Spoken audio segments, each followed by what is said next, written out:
ભગવાન ઠાકોરજીના ચરણોમાં વિજયસિંહે પ્રાર્થના કરી કે આજની જિંદગી રાત સુતા લગી, આજની જિંદગી રાત સુતા લગી છે મારી, ચિતડે ચરણની પ્રીતિ ધરજો ભગવાન, મારી પ્રીત તમારા ચરણોમાં રાખજો, મારું આ મન જ્યાં ત્યાં વયું ન જાય, તમારામાં બાંધી રાખજો. આ કથા મારે એટલા માટે કહેવી છે કે ભગવાન કૃષ્ણ તમે જુઓ તો ખરા, માણસોની કેટલી ઈચ્છાઓને સંપન્ન કરે છે. પ્રભુ કેટલી ઈચ્છાઓ સંપન્ન કરનારા.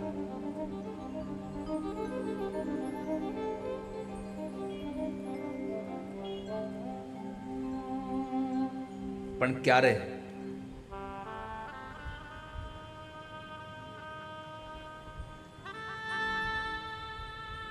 કે જ્યારે તમને ભગવાનમાં અનહદ પ્રેમ થઈ જાય.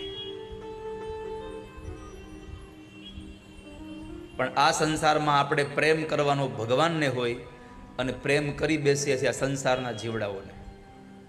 માં દીકરાને પ્રેમ કરે, દીકરો બાપને પ્રેમ કરે, બાપ દીકરીને પ્રેમ કરે, કાં તો એકબીજાને પ્રેમ કરે. આ પ્રેમ બધો સ્વાર્થનો છે. જો તમારે ખરા પ્રેમનો અનુભવ કરવો હોય તો એકવાર કૃષ્ણને પ્રેમ કરી જવું. તમારે સાચા પ્રેમની અનુભૂતિ કરવી હોય તો એકવાર કૃષ્ણને પ્રેમ કરી જવું. આ સંસારમાં પ્રેમ કરવા જેવું કોઈ પાત્ર હોય તો કૃષ્ણ છે. કૃષ્ણ જેવું પાત્ર સંસારમાં તમને નહીં મળે. કે કૃષ્ણમાં બતાવો ખામી શું? શું ખામી? ત્રિભુવન કમનમ તમાલ વર્ણમ. આ સંસારમાં ત્રણેય ભુવનમાં સુંદર કોઈ હોય તો ભગવાન કૃષ્ણ છે.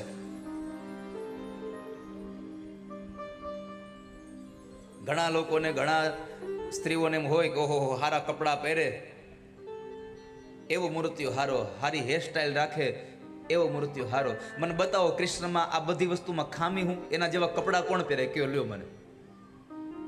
ઠાઠમાઠ તો એને જ છે. એના જેવા વાળ કોણ રાખે? આ વાળ વધારવાનું શીખડાયું જ કે નહીં આયે કે છોકરાઓની વાળ વધારાય? ભગવાને પોતાના કેશ ઉતાર્યા નહોતા, લાંબી ઝુલ્ફો હતી. અરે છોકરાઓને વાળ વધારાય ઈ કૃષ્ણે શીખડાયું એમ નહીં. બેનોને ઓલી લટ કાઢવી પડે ઈ કનૈયાએ શીખડાયું છે. કનૈયો પોતાના ગાલ ઉપર લટ રાખતો હતો. આ કાંઈ અત્યારના બેનો શીખાયું નથી કે અડધો ચોટલો આગળ ને અડધો પાછળ. એ તો કનૈયો પહેલેથી કરે છે. તમે બધા તો કોપી મારો છો એની. કૃષ્ણનું કહ્યું છે.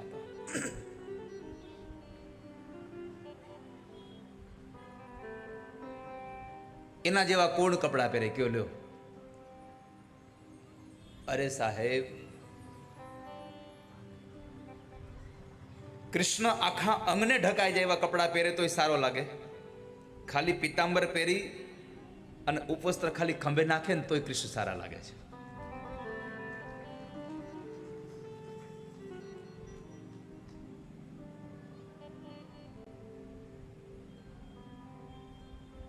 બધા જ શૃંગારની અંદર કૃષ્ણ સારા દેખાય છે.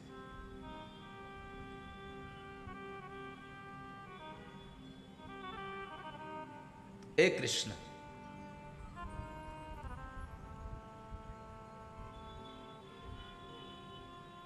તો કનૈયા જેવું પાત્ર તમને ક્યાં મળે પ્રેમ કરવા માટે? ઘણી બધી વખત એવું થતું હોય, કોઈ સારું ગાતું હોય ને તો આપણું મન લોભાઈ જાય. તો મને બતાવો કનૈયા જેવું ગાય કોણ શકે છે આ સંસારમાં? ઘણા બધા વખત કોઈ લોકો સારા સારા યંત્રો, સારા સારા વાજિંત્રો વગાડતા હોય તો આપણને થાય ઓહો કેવું સારું વગાડે છે. આપણું પ્રીત એમાં લાગી જાય. કનૈયા જેવું વાંસળી વગાડે છે કોણ? બતાવો તો ખરા. ઘણી વખત આપણે કોઈ શોમાં ગયા હોઈએ અને ત્યાં કોઈ સારો એક ડાન્સર આવીને ડાન્સ કરે તો આપણું મન લોભાઈ જાય. કેટલો સરસ ડાન્સ કર્યો. બતાવો તો ખરા કૃષ્ણ જેવો ડાન્સ કોણ કરી શકે આ સંસારમાં? એક જગ્યાએ તો બતાવો કૃષ્ણ પાસે ન હોય એવી સિદ્ધિ. દુનિયાના લોકો આ લાકડાના મંચ ઉપર નાચે ને કૃષ્ણ તો નાગના ફણા ઉપર નાચ્યો છે.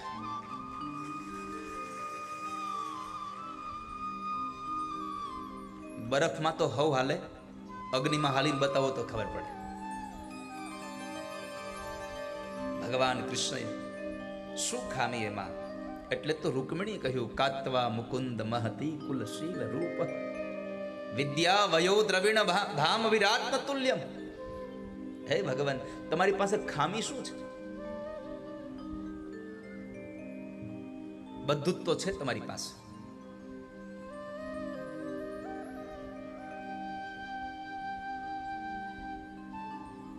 નાથ વિજયસિંહ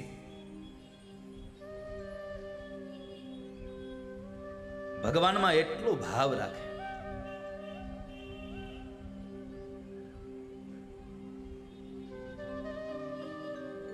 એટલી ભગવાનમાં પ્રીતિ ઠાકોરજીમાં,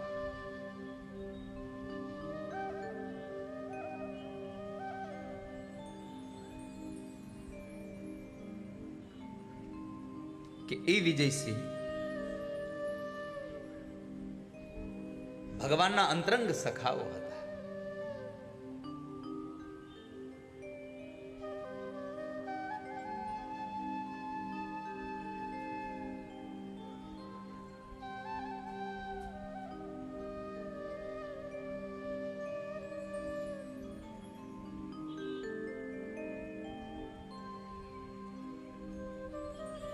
ભગવાનને ભજતા ભજતા પરમાત્મા દ્વારિકાધીશમાં એટલી એની પ્રીતિ,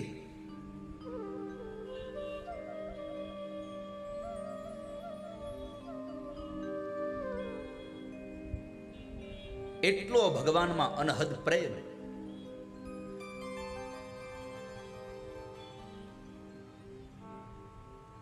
એમાં બરાબર એક વખતના સમય માર્ગમાંથી બહુ બધા લોકો દ્વારિકાની જાત્રાએ જતા હતા. વિજયસિંહને થયું મારે જાત્રા કરવી છે, એટલે પોતાના પત્ની ગંગા, એમણે પોતાના પત્નીને પૂછ્યું, બધા લોકો જાત્રાએ જાય છે, તમે કહો તો હું જાઉં? અરે જાવ ને, એમાં શું પૂછવા આવવાનું હતું? દ્વારકા જતા હોય તો જતા આવો તમે.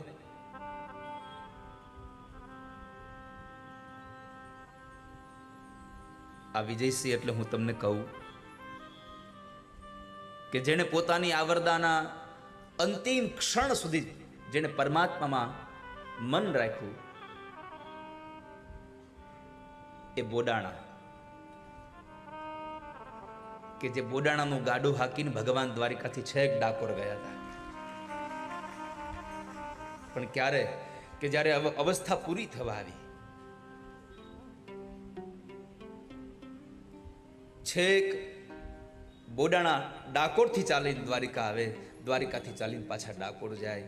પણ જ્યારે ડાકોરથી આવે ને ત્યારે પોતાના હાથે વાવેલા એ તુલસીની માળા બનાવી અને ભગવાન ઠાકોરજી હાટું લઈને આવે.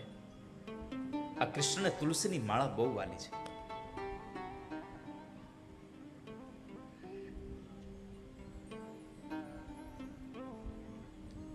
પરમાત્માની એ તુલસીની માળા ધરે.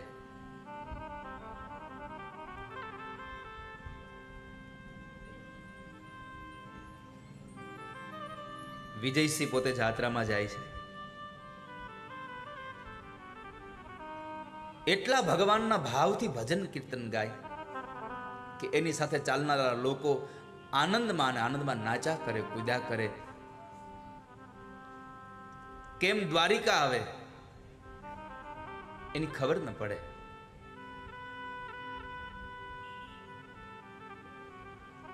પછી તો ભગવાન દ્વારિકાધીશનું એમને આપણી ભાષામાં કહીએ તો એક આમ લત લાગી ગઈ કે મને કૃષ્ણ દર્શન કરવા છે. અને આ સંસારમાં ટેવ પાડવી હોય ને તો ભગવાનના દર્શનની પાડજો, બાકી બીજી ટેવ પાડીને તો ટેવ તમને પાડી દે. યાદ રાખજો, પેલા ટેવ આપણને પડે છે અને પછી ટેવ આપણને જ પાડી દે છે.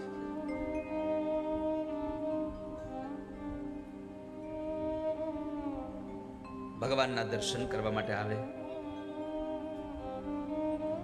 ભગવાનને તુલસીની માળાઓ આપે,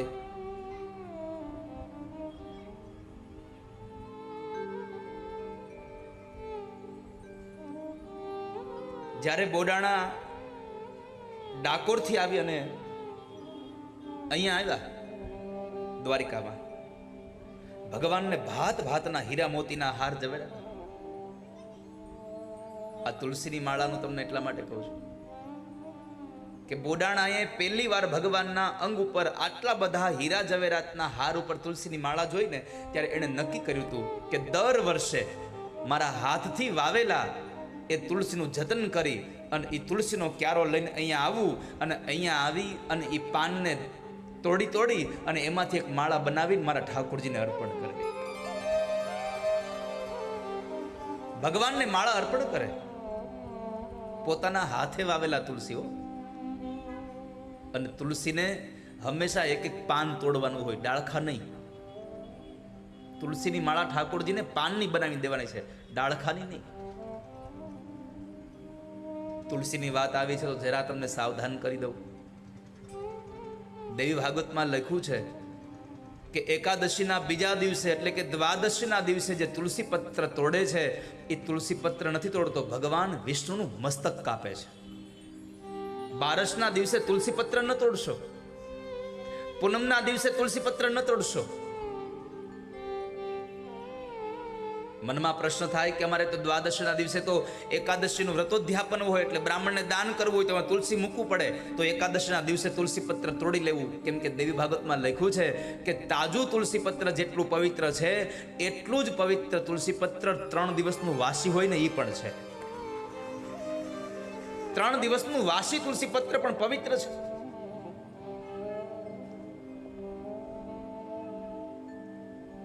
એ તુલસી પત્રને તોડતા હોવ ત્યારે પેલા સૌથી પહેલા માં તુલસીને વંદન કરવા, કારણ એ સતી વૃંદાનો અવતાર છે,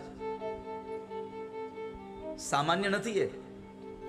અને જેના ઘરમાં તુલસી હોય એ લોકોએ એક કાર્ય અવશ્ય કરવું કે તુલસીના ક્યારામાં હંમેશા શાલિગ્રામ રાખવા. તુલસીના ક્યારામાં હંમેશા શાલિગ્રામ મૂકવા. શાલિગ્રામ રાખ્યા વગરના તુલસી બહુ વધારે સમય તમારા ઘરમાં નહીં રોકાય, વનમાં જતા રહેશે. માટે શાલિગ્રામ અને તુલસીને ક્યારેય જુદા ન કરશો.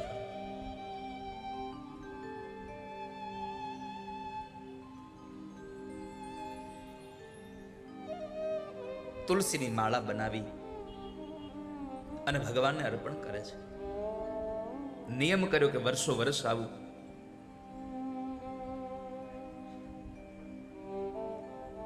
ઘરે આવીને વિજયસિંહે તુલસી વાવ્યા અને એ તુલસી મોટા થયા તો એની માળા બનાવવા માટે થઈ ભગવાનને તુલસી અર્પણ કરવા માટે પોતે ચાલીને આવે. અને આમ કરતા કરતા બોડાણાને 90 વર્ષ થયા છે. 90 વર્ષ થયા. હવે તો શરીર ચાલતું, હવે ધીમે ધીમે ચાલવાનું બંધ થઈ જાય છે. બોડાણા ડાકોરથી લઈ અને દ્વારિકા સુધી 70 વર્ષ આવ્યા. કેટલા વર્ષ? 70 વર્ષ સુધી તે દ્વારિકામાં આવ્યા છે. અને જ્યારે 90 વર્ષ થયા, પોતાની અશક્તિનો એક કરાર ભગવાન દ્વારિકાધીશના મંદિરમાં આવીને કીધું કે હે ઠાકોરજી, હવે આ શરીર નથી ચાલતું, હવે કદાચ અવાય ન અવાય ખબર નથી.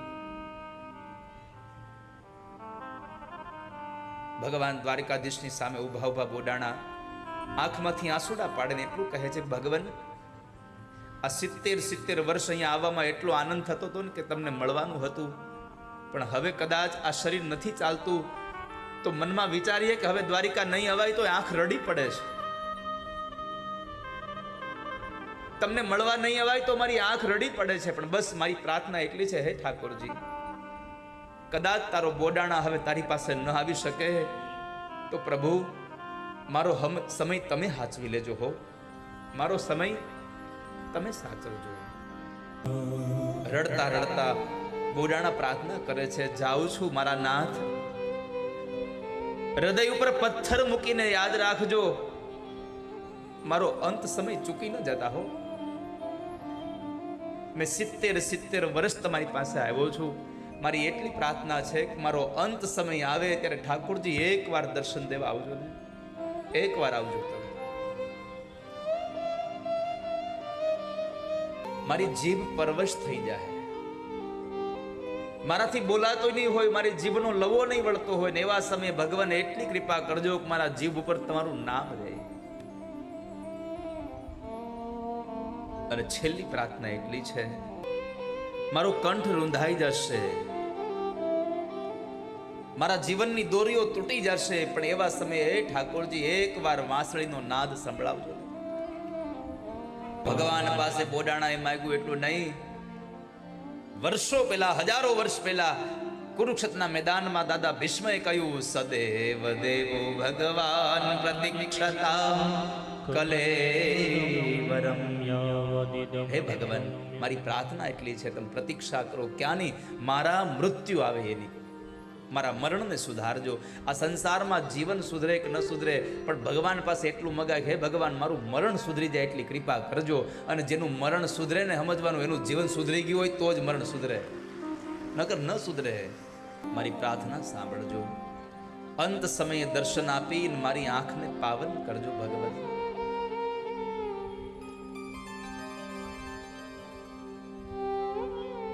મારો આ ભવ સુધારજો ભગવાન, મારી અંતિમ વેળા સુધારજો. હવે કદાચ આ બોડાણા નહીં આવે, હવે ભગવાન સાચું કહું, દ્વારિકાના મંદિરમાં ઉભા બોડાણા ભગવાનની સામે રોતા રોતા કહે છે, ભગવાન તમને જોતા જોતા આ હૈયું ભરાતું જ નથી. જેટલી વાર જોઈએ એટલી વાર એમ થાય છે કે હજી જોયા કરીએ, હજી જોયા કરીએ.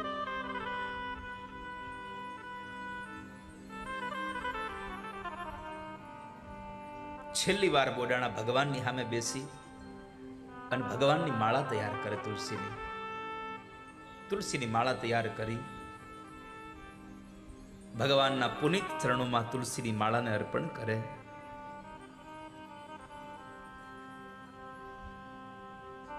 ભગવાનના મંદિરનો દરવાજો બંધ થાય છે.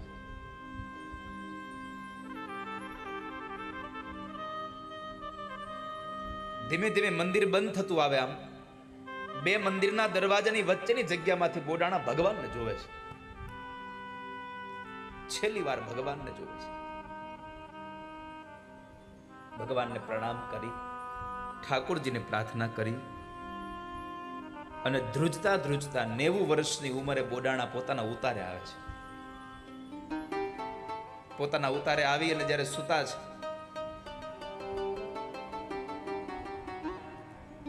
બોડાણાને દ્વારિકા છોડીને જવું ગમતું નથી. ઊંઘ આવતી નથી. આમથી આમ, આમથી આમ તરફડિયા માર્યા કરે, પણ ઊંઘ નથી આવતી બોડાણાને.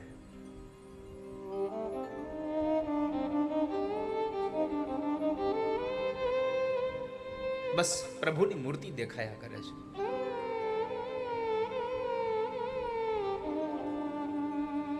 અંતે ભગવાને લીલા કરી. ભગવાને એમને નિદ્રાને આધીન કર્યો અને બોડાણા સૂઈ જાય છે. ત્યારે વહેલી હવારમાં એક સપનું આવે છે બોડાણાને.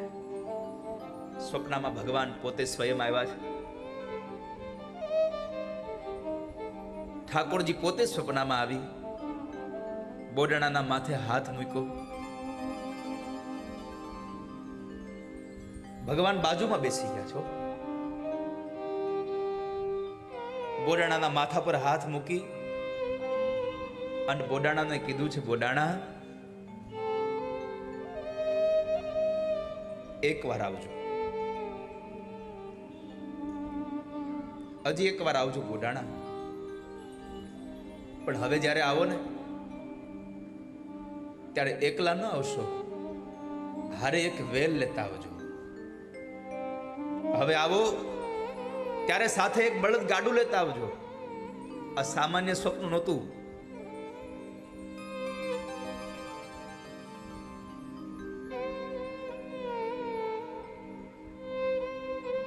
એક ગાડું લઈને આવજો. બોડાણાએ ઘરે આવીને પોતાના પત્નીને વાત કરી છે, દેવી મને ભગવાન સપનામાં આવ્યા હતા અને ભગવાનને મેં કીધું કે પ્રભુ હવે હું નહીં આવી શકું, તો ભગવાને એમ કીધું કે હવે એકવાર આવજો ને ગાડું લઈને આવજો. હવે મારી તો સ્થિતિ નથી, ગાડું ક્યાંથી લાવવું?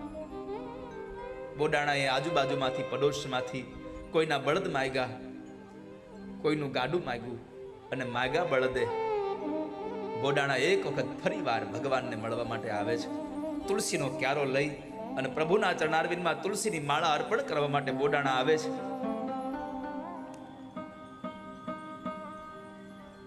ભક્તોએ, કવિઓએ, સંતોએ લખ્યું છે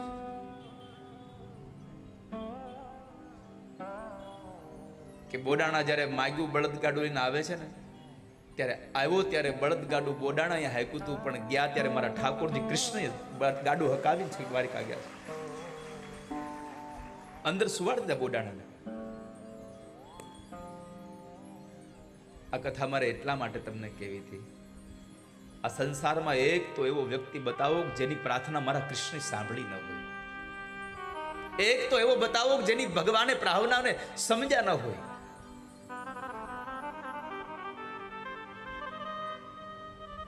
જો કૃષ્ણ દ્વારિકાથી છેક ડાકોર જવા તૈયાર થતા હોય તો એ દ્વારિકાવાળો કૃષ્ણ ત્યાં બેઠો બેઠો તમારી ઈચ્છાઓ સંપન્ન કરે.